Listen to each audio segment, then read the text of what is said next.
Well, not long to go at all now until the general election. And rather than tightening the polls, they're still going in the wrong direction for Rishi Sunak's Conservatives, who are on course for historic drubbing, with Reform breaking through in a major way in a new poll. Before I get to that though, please do check out my article at heather.news. I'll put a link down below. You can read that for free, where I wrote about all of this today.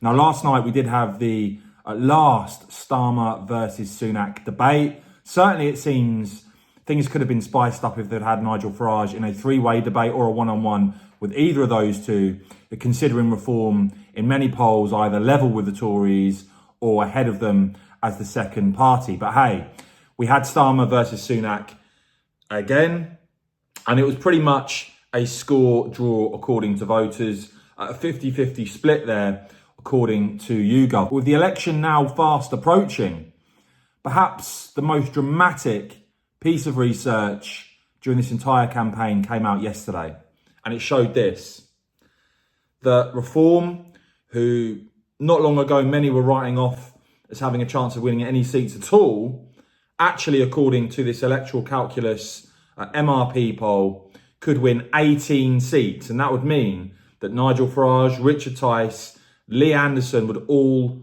win their seats. And the Tories would be the third party in terms of seats behind the Liberal Democrats. The Conservatives would be reduced to just 60 seats. Quite a remarkable fall, that. The Lib Dems on 71. Labour with a huge majority on 450.